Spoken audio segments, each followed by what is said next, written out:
Awesome. So, well, this is one super high energy gentleman, and I thought it might be the perfect post lunch conversation. And, very exciting stuff that has happened in the last 3 years in Plix's life from the inception to where it has ended up. Maybe a good idea because while you've a fairly popular play, some of us might or might not know what Plix is all about. Maybe just a good starting point, Rishubh, to tell us what was the Plixka thesis, because I know you had a fairly strong opinion about how the consumer insight and the business insight had to marry together. Let's start with that. Hello, hi guys. This is Rishubh here. I'm one of the co-founders of Plix, and I'll just give you a brief on what Plix was and the thesis of launching Plix. Right. So Plix is a plant-based nutrition company. We started around 3.5 years back, and the entire thesis was to make nutrition less intimidating to the user, right, and make it more fun and tasty. Because आजकल when you have supplements, right, or you have medicine, right, you don't feel like consuming it because you're like, अरे यार ये boring होगा, ये tasty नहीं होगा, and you're having a pill, right? So you always feel unhealthy.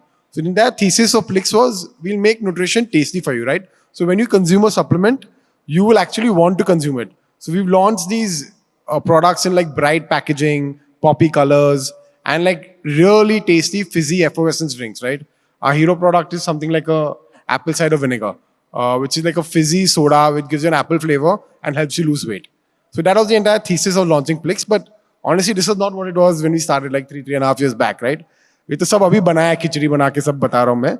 But 3.5 years back, the thesis was let's launch something in the plant-based space and we'll do protein because no one was doing protein at that point of time.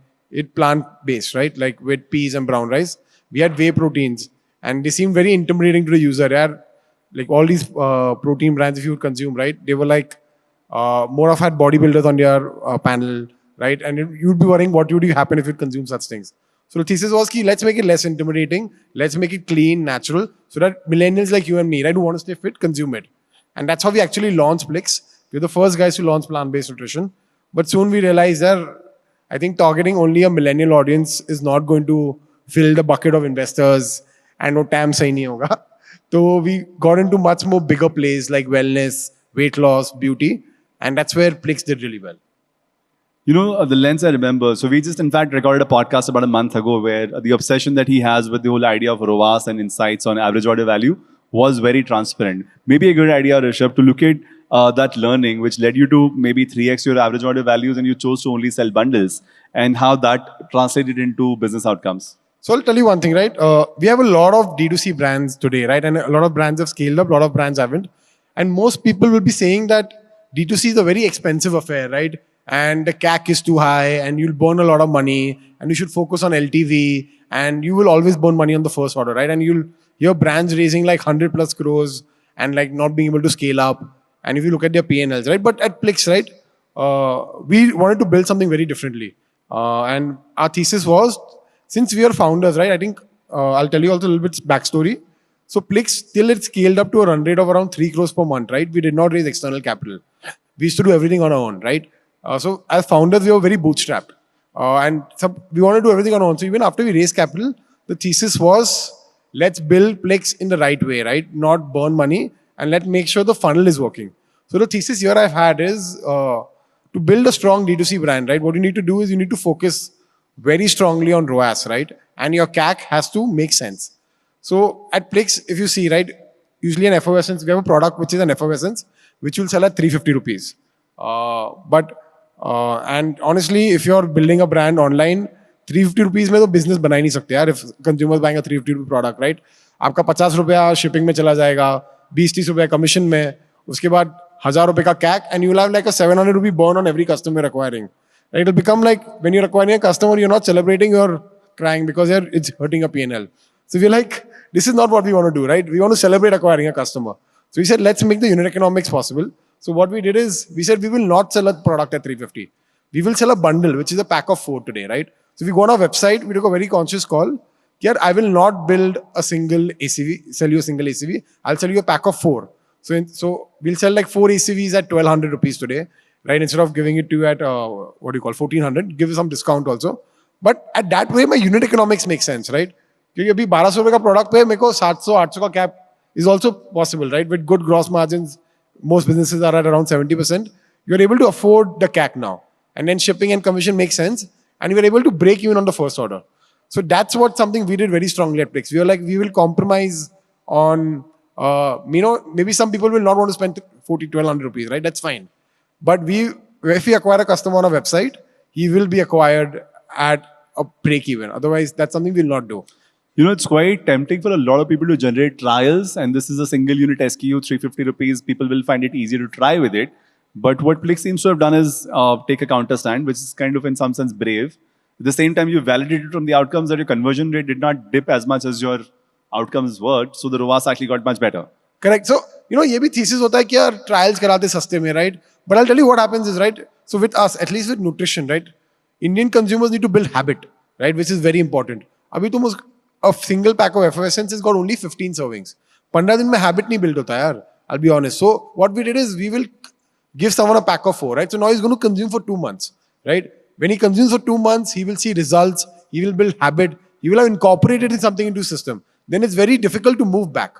So what happens because of that is our LTV increased, our retention increased, right? And what we also saw is, right, conversion rate didn't drop much, right? It's a trade-off, right? Suppose what I'm trying to say is at a 350 rupee product, 3 rupee price point, you might get a conversion rate of 4%, right?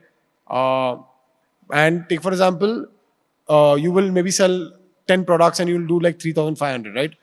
It's rather you sell 5 products at a price point of 1,200, do 6,000 at half the conversion rate, right? At 2%. It makes more sense. So that's what we realize is increase the AOV, let the conversion rate drop a bit. But as long as the AOV is 2x or 3x more higher, a drop in conversion rate won't matter. And what will also happen is habits getting built, right? So that's something which significantly helped us. In some sense, a lot of founders tend to feel scared of doing this. So Yeah. what was your prompt? Correct, right? So, and this is a big inflection point, right? Like a lot of founders will feel, अरे यार मैं मतलब price बढ़ा दूंगा तो ROAS कम हो जाएगा. And this, so 2-3 things out here, right? What I'd consciously seen is I've seen a lot of brands try to build a 200 to 400 rupee product, right? In D2C and burnt a lot of money. In hindsight, I did look at that and I was like, ये हमें नहीं करना, right? That's the first thesis, right? And second thesis is for Plix, right? We believe something we've believed and we've incorporated a lot from our investors also is believe in data, right? Don't go on whimsies and don't what do you call go on your gut. Gut, yes, but then validate it with data. So we ran an A/B test, right? Very simply for 1 month and saw it, and the maths actually made sense. So we were like, let's do this. And that's what I tell most of my teammates today, right?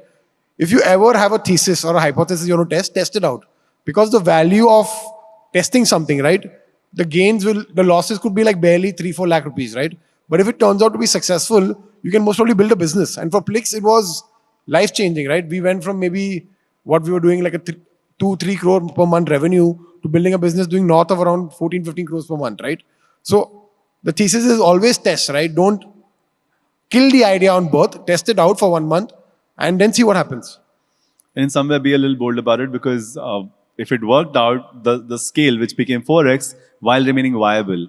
So suddenly a CAC of 600 rupees does not pinch anymore because you have ROAS margins, your ROAS is affordable, and that's what's playing out. So in some sense, for some of you who might not have known this, in what, a 3-year journey, Plix raised to this whole 15 crores a month ballpark revenue, and they sold 60% of their stake to a company called Marico. It's like, what, a month old as a news? Correct. So a perfectly, in some sense, fairy tale journey, right? You've gotten in, you've gotten scale, you've gotten exit, investors are happy, founders are sitting on a pile of cash, and obviously prepared to now get back into the game as well. So in some sense, he's got this whole clear thesis on what kind of brands and stories is he prepared to invest in, and which to me becomes a fairly playbookish approach that this makes sense as a business. So in simple terms, when you started out, and since the session is titled Plan versus Reality, what was the original end game in some sense? Was it just like, let's get started and we'll figure, or did you have an end game in mind? So I'll be honest, yeah, like most founders who start up, right?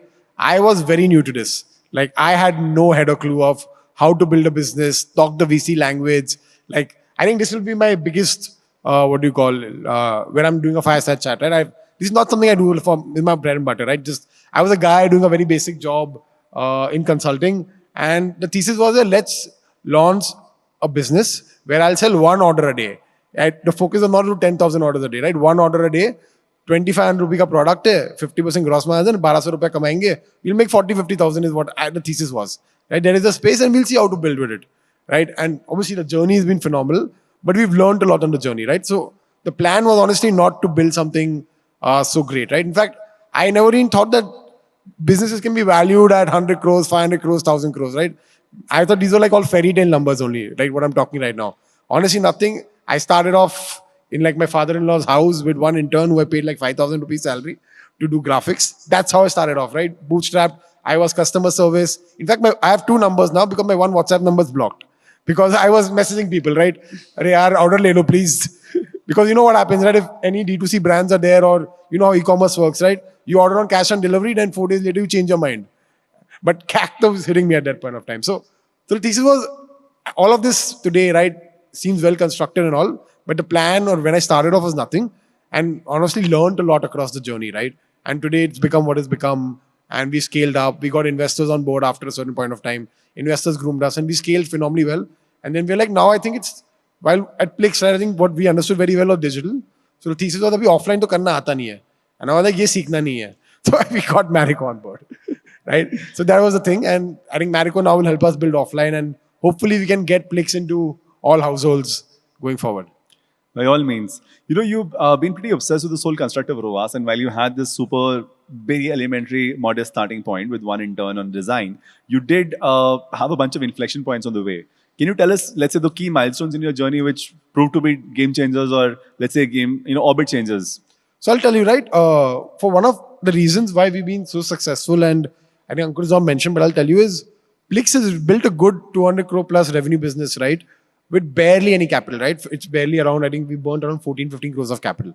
The reason we've been able to do this, right, is we've been very focused. So 2-3 key milestones I'll tell you, right?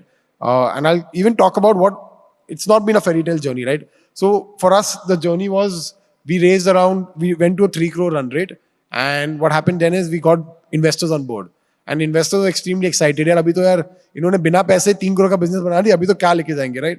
And the moment we raised capital, we flatlined, we plateaued, and we started burning money, right? And we were like, honestly, for 6 months, we didn't grow, right? That's when we were like, let's, take a step back. Let's look at what we're doing incorrectly. Let's see what we can do right. And the one thing what we started doing is we started understanding what our business is, right? We started putting everything into numbers and data, right?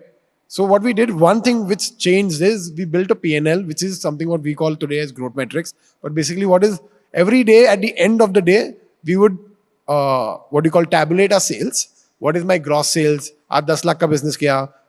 7 lakhs is actually net sales after return cancellations. I've spent 4 lakhs of money in marketing. My COGS are so much. Am I making money today or am I burning money today after my OPEX, right? Every day at the end, raat ko like a proper Marwadi baniya, I would do hisab, right? At 12:30 in the night. Is this am I burning money or not, right? And we soon realized that every day when I started looking at this, right? Whenever I was doing well, we started doubling down on those initiatives. Whenever the RoAS dropped, right? We would make changes instantaneously. So we were able to react every day to data and make changes. And that's something which really helped us scale, right? We realized what we're not doing right, what we're doing right. Today, this ad did well and sales jumped, right? Let's make more of these ads, right? This campaign did well. This offer did well. Let's double down on this. This is only possible you start tabulating it, looking at things. So that is one significant thing which I think really changed the game for us, right? Looking at numbers daily, roz hisab karna. And when we saw success here, right, what we also did is I started instilling this across in my company, right? Everything today is dashboarded. Not only now P&L, customer service, queries, questions, my retention campaigns, my creatives are put into numbers, right? This creative did this RoAS. This is the hook rate of this creative. Like this creative is getting 30% of users to spend 5 seconds on the first. Everything was put into numbers, right? That's the second part where we realized the value of tabulating data and we started putting everything into data, right? And the team became like a data crunching machine where we have maybe 100 plus dashboards today and everyone works on this. And most answers are binary with 0 and 1, right? If the data says they're doing well, you're doing well, others are not doing well. And that's the second thing over a period of 6-8 months, which really helped us do well. And third, I've already spoken about, right? Bundling, CAC, RoAS. I think those 3 milestones have significantly helped Plix build what we have built today. Single line, the word I remember from our last conversation was only math, no English. So Yeah. the Marwadi lens on the discipline. Yeah, you want to say? I'll talk more on that. So I'll tell you, right? So when we were not doing well, right? And I was talking to my investors, कि यार ये नहीं चल रहा, ये करना पड़ेगा, अरे ये influencer नहीं चल रहा, CPM बढ़ रहा है. And this is what my investor told me, right? Rishubh, I don't understand English, right? Only maths. Show me numbers, right? I just want to see things in numbers. And I think we took that very distinct, right? And that's become today like a company tagline, right? What do you call? No English, only maths. In fact, it's so ingrained in me and my team today, right? Even today, no matter what kind of role I'm hiring, I will ask people multiplication questions. Like, what is 17 into 7? If he doesn't hire in 2 seconds, 7 to, I will not hire him. Doesn't matter, right? You need to be extremely comfortable with numbers to work at Plix, because that's what today we are, right? We are only number driven. But in some sense now, would this seem like a bit of a playbook? Because you've gone through this journey and it seems replicable that if you maintain discipline, all you need to do is survive. At some point, a good exit might come in, or you might still continue to build a profitable play. Absolutely, right? I think I'll tell you the reason why even we burnt money, right? After our investors put in, right? Because we got the freedom of capital. And we were like, Abhi chalo yaar, let's experiment, let's do this, right? And we lost the value of money and we were like, let's experiment. So I agree, right? So discipline is the key, right? That's all. Like, look at numbers daily, give very key taglines to your team, right? Ye KPI hai. If I need 3x, I need 3x, right? Nothing less than will work. And what you'll realize is, right, when you start giving numbers to your team, right? And you build things like plan versus actual for them, right? Here, you told me 3x, we are doing 2.5x, right? What's going wrong? How do we get it to 3x, right? Let's build a journey. Let's build a stepwise journey. Those things really start helping. So that's what we started doing a lot, right? We became extremely disciplined in what do you call, the way we were spending our money, we were looking at things. And that discipline eventually went down to the entire team, which honestly helps us a lot, right? Because today now everyone knows they're accountable for whatever it is. And with that discipline, you're able to scale slowly, steadily, and then this becomes a machine. Right? And with that machine, then you can really scale fast. Which is kind of a little, interesting, because you're probably surrounded by a whole bunch of companies which are aggressively acquiring customers, growing at all costs, not being as disciplined about these numbers as you're claiming to be, or you have maintained that discipline across. And from a team lens, everybody wants to be on a rocket ship. While of course you've had a good velocity, but I'm sure it was tempered down because you didn't go crazy with money. How do you balance this piece out, that you want to maintain growth but not go crazy? So the thesis here is, right, and again, talking a lot on consumer mindset also, the thing of just acquiring a customer at no matter what cost, right, is not a foolproof model to build really, right? Because what happens is, suppose the product is 1,000 rupees and you say, I'm acquiring this customer at 2,000 rupees, right? You're burning money on it. And there is honestly no guarantee that that customer is going to come and spend 5,000. No matter, you either need 2 or 3 years of data. Honestly, startups are barely 2 years old. यार वो 2 साल का data भी नहीं आएगा तुम लोग करने के लिए, right? And what your company was 2 years back, in 2 years, like everything changes, right? Like just see how AI has changed everyone's life, right? So you don't even know if that theory of 2-year LTV where he'll give you back the money because he'll keep buying is going to be valid, right? So something we really clearly realize is growth at any cost, right, is not something which will work with us, right? You need to build, what I keep saying is you build a flywheel today, which is make sense on unit economics, right? 30% CAC hona chahiye, to 30% hi hona chahiye, right? And then learn how to scale that at 30%, right? And once you start doing that, right, you will realize you can scale fast. So that's what we were able to do, right? So we were plateaued at 3 crores for around a month, 6 months, right? Once we got our unit economics right, once we figured out that this flywheel is working for us, these templates are working for us, we were able to scale fast. So growth will come once you build a sturdy business with strong foundations, and then you can scale. Because if you just scale rapidly, right, what will happen is eventually, right, the money will dry up one day, and then you will not have a viable business model. Then you will be at the mercy of investors to help raise capital, or if not, then you don't know what to do because you've not built the correct playbook. And for us, it was very clear. We didn't want to look at what other businesses were doing. There were a lot of brands getting celebrities, scaling up their businesses, doing well, at least in terms of the numbers, right? But we were like, we know what we're building, right? And today we've come up extremely strong. So that's what I would focus on, right? Keep your head down, build a business which works for you, and you will be able to scale this up. So in some sense, this whole keeping your head down is more founder-led, top-down. Your entire team also behaves and thinks in the same fashion now. Correct. And these are 100 dashboards you're looking at on a pretty much daily basis. How big is the team, and what are the dashboards you personally looking at? So I'll tell you, right? So my team honestly tells me, right, I am the most hands-on founder I am today, right? And I look at everything and I want to know everything, right? Because that's what I've built, right? But what happens is, it's very important to do this, right? I talk about 100 dashboards. I might not look at them, right, on a daily basis, but I will look at those 100 dashboards across a week, right, to see if things are making sense or not. Because it's very important to know. In fact, what I do is while dashboards are being maintained, it's honestly not possible for me to look at those 100 dashboards every day. So what we do is we have like WhatsApp groups, right, of different teams.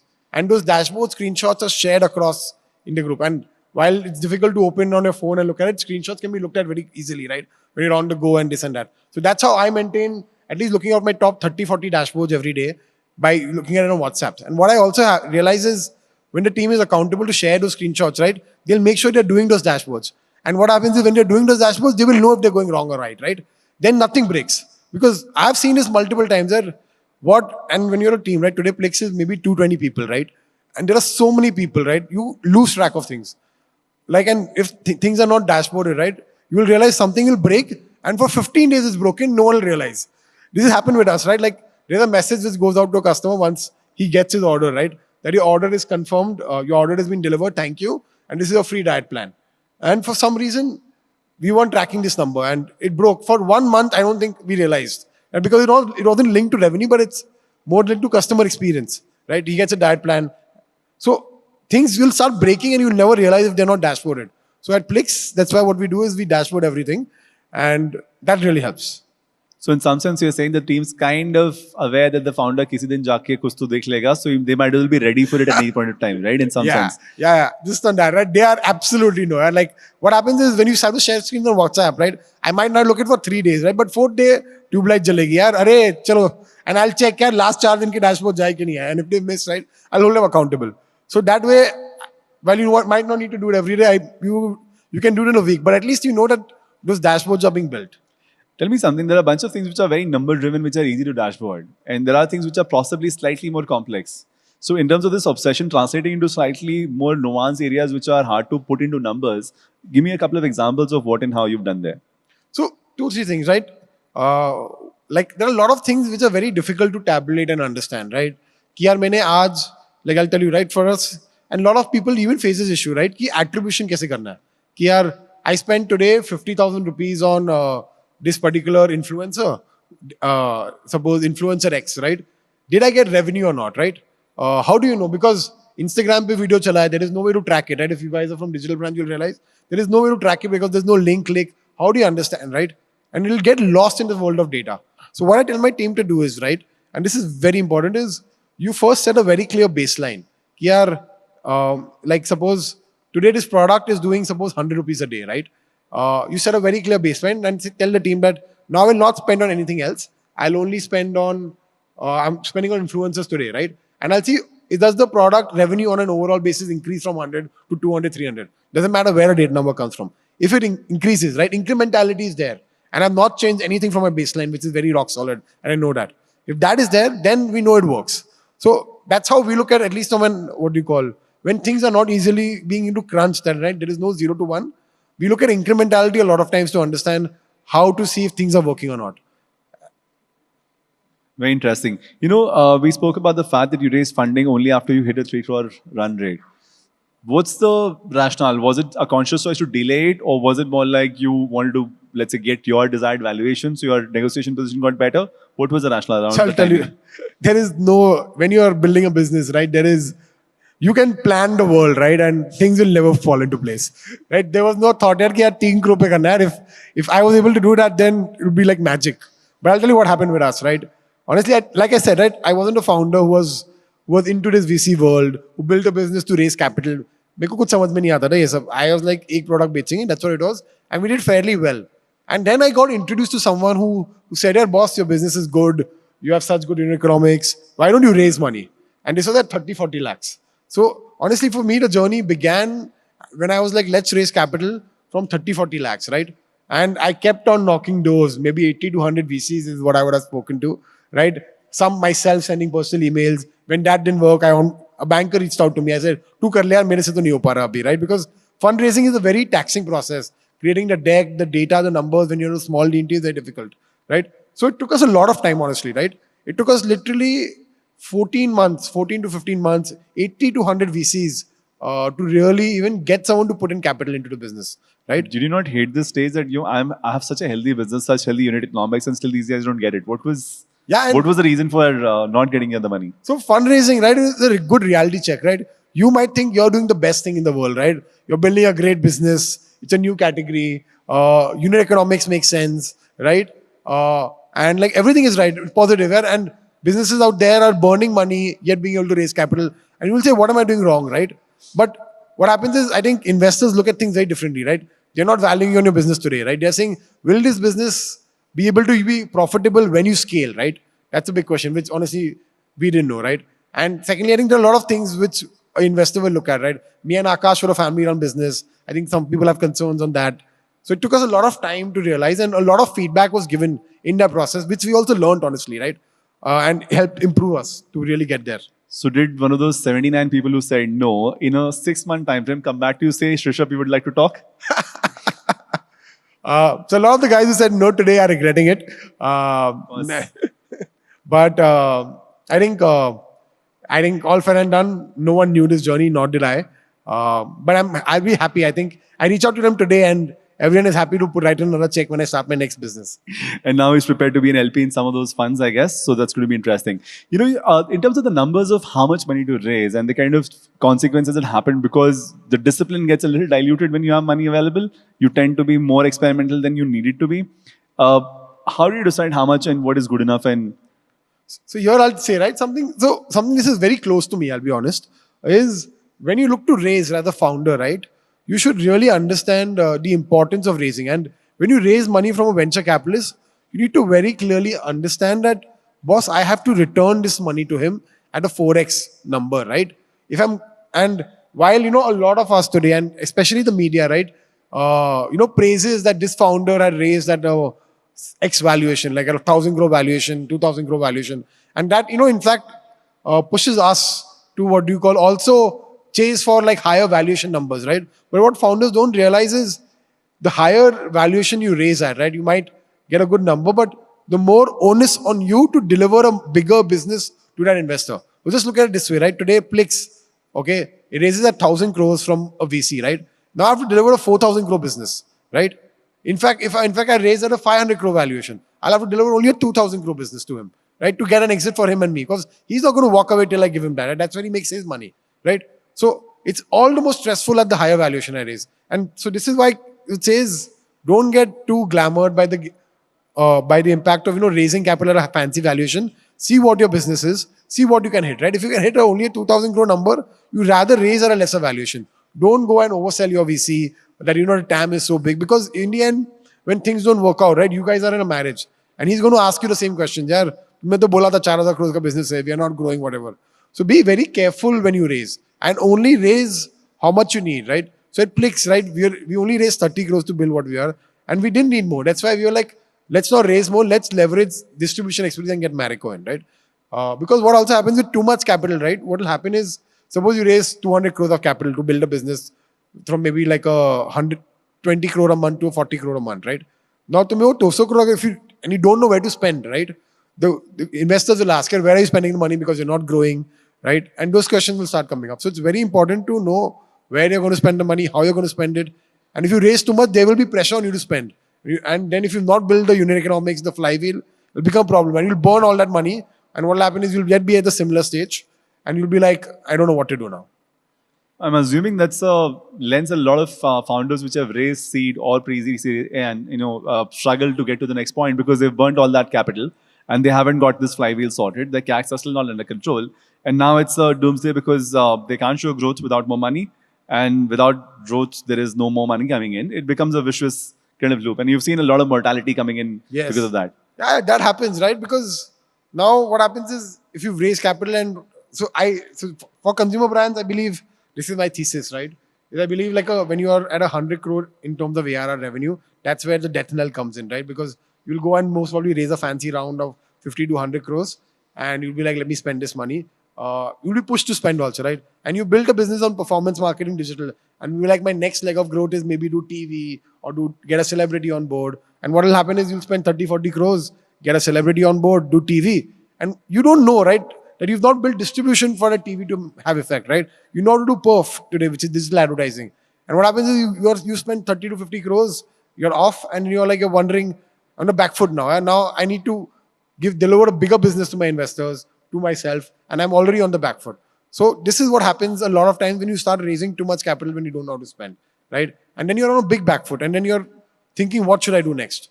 And then and once you're on a back foot, right, and you already put down, you will start looking at small term gains, right? ये discount लगा के मैं revenue बढ़ा देता हूँ. And that's a big detonal. What you don't realize is when you start giving discounts, you're devaluing your brand, and you're actually the guys who buy in discounts. This is what I've seen at Plix, right? जब मैं discount चलाता था, my repeat usage would go by. New customer acquisition wouldn't increase more, and then eventually they wouldn't buy back. And eventually, over a 2-3 month period, my sale would again stagnate. So these are the things you'll get into if you've not built things correctly.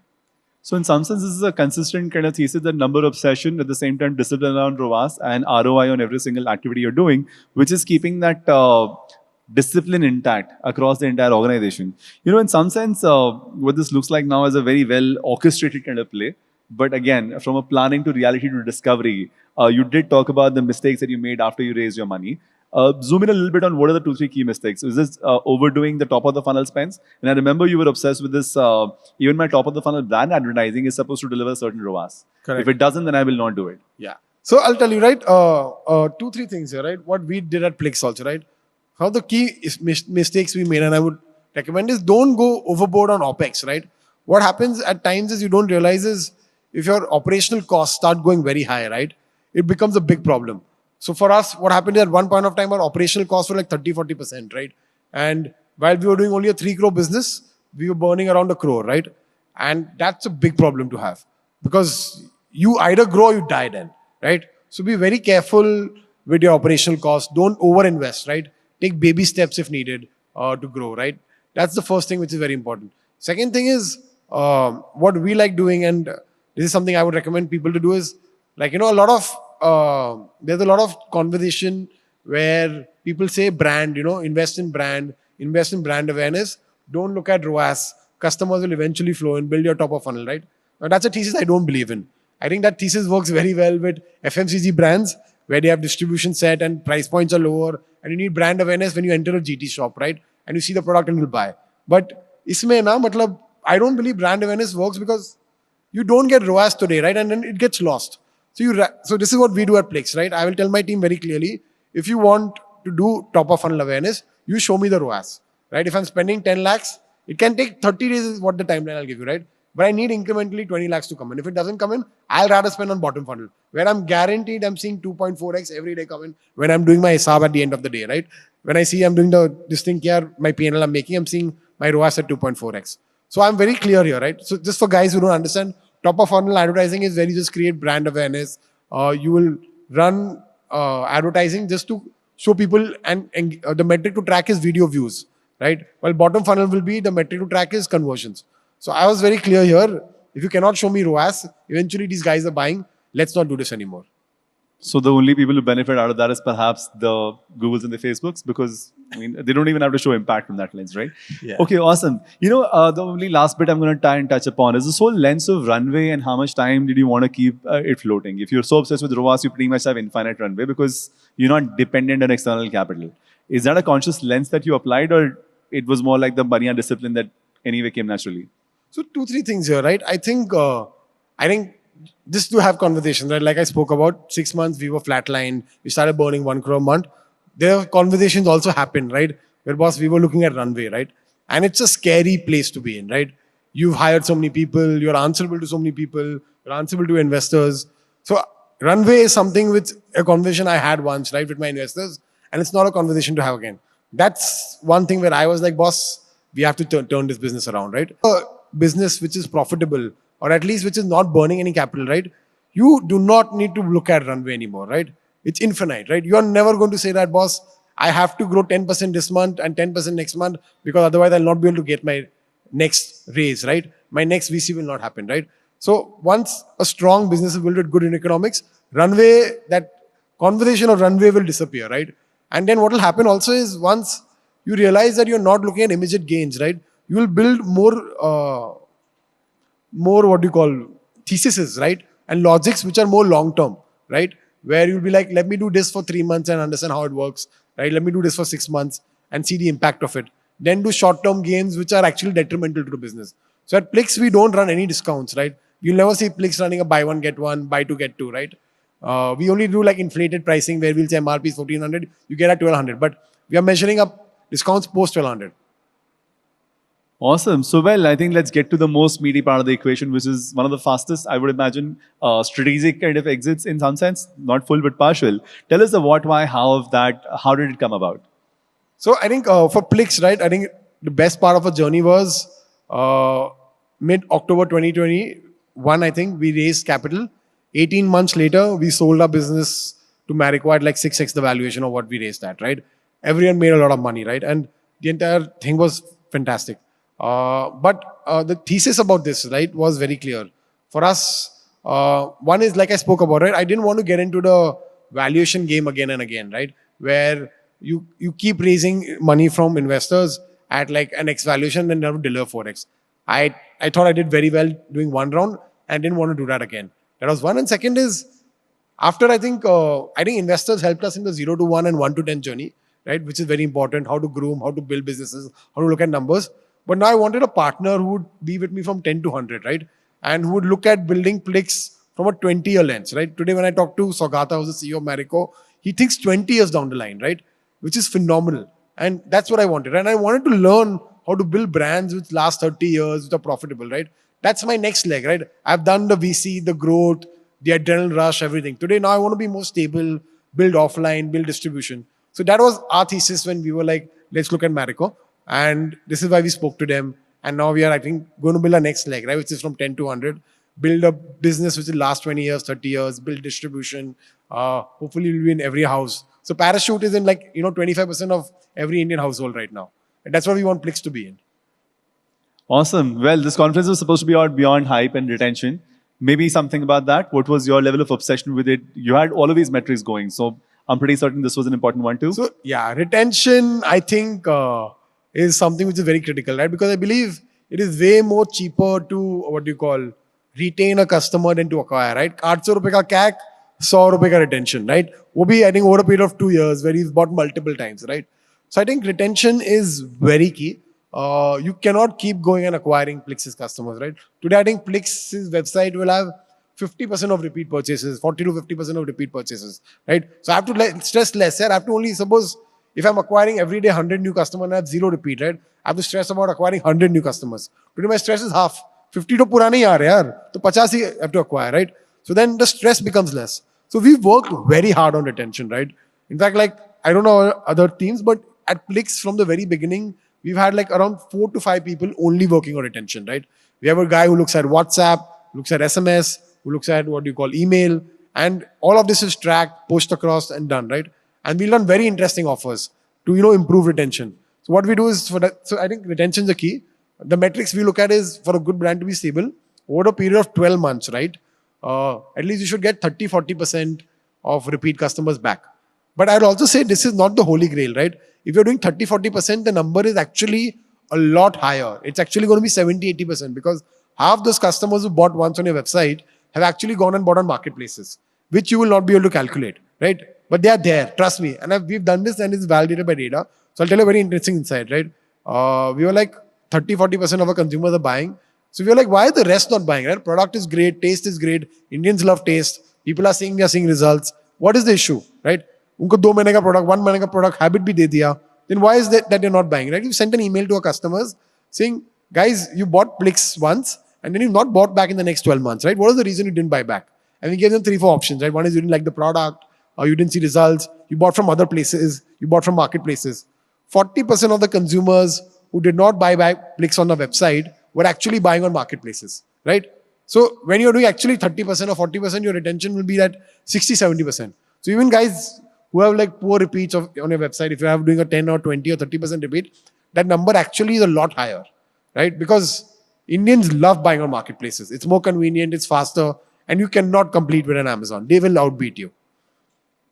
Awesome. So that was a very exciting conversation to me. I do have room for one audience question if somebody wants to ask something to Plix. In fact, on that note, maybe a good idea for you to tell everybody to pitch to you because now you're turning into the guy with the cash in the bank who wants to invest. What is the criteria? Let's just define those 3 bullet points. For me, right, to invest in a business, I would say 70% gross margins, high AOV, and third, I forgot what did I say? Something about average order values. I forgot. I think I'm just in the rush. AOV is gross margins, RoAS, and TAM. not TAM. It was, I forgot that. High OV, gross margin, and third was what? Okay, you can catch him offline to figure I out what the forgot third one is. And as long as you have those things going for you, you will have somebody who can potentially take a big bet. Thank you so much for doing this. Any question? I have like some time on the calendar. Any hands, any hands, any hands? No good. Super. So thank you so much for doing this, Rishubh. Fabulous conversation. Yeah, the question, wait. Oh, we got a question. Who?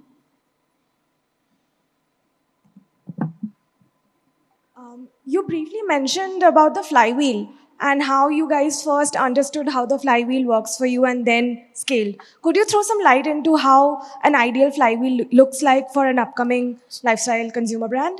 So I'll tell you, right? So when I say flywheel, it's very generic. For every brand, it'll differentiate, right? What I mean by flywheel is for Plix, right? Take for example, we have a product which is apple cider vinegar, right? And for us, the flywheel to work, I meant is how do you make sure that you're able to, to get the CAC down to 30%, right? For what are the steps I need to do, right? To make that happen. For that, I need to make sure my creative is amazing, right? My price point is correct, right? My website is optimized for what do you call converting that customer, right? Do I have enough social proof, right? Is my website fast enough, right? Is my checkout to transaction good, right? Are all these things optimized, right? And helping me deliver that 30% CAC, right? Does that happen or not? Once I know that these are the 10 things required, right? And I'm able to deliver it and I've optimized it to a point where I'm getting it. And then when you start scaling up, you'll realize that even when you scale up, right, you will not, what do you call, get impacted by CAC. That's what happened at Plix, right? So what I'm trying to say is, suppose you sell a 350 rupee product at 100 rupees. A 350 rupee product you sell, right? And your CAC is 100. But when you scale up, right, that CAC will go up because 100 rupee CAC is not constant and universe is very small, right? So what we did is we said, let's solve for a higher CAC, right? We said, that's why we got the product up to 1250 rupees. And we were like, let's aim that, 800 CAC will be scalable, right? We can spend maybe 5 lakhs, 6 lakhs on a day on getting that 800 CAC, right? And so that's what we did. So getting all these things into check, figuring out how to get that flywheel right, and then you start scaling up, you'll realize that the CAC will stay constant. Thank you. Super cool. Thank you so much, Rishubh. Lovely having this conversation again. Web Engage. Retention simplified.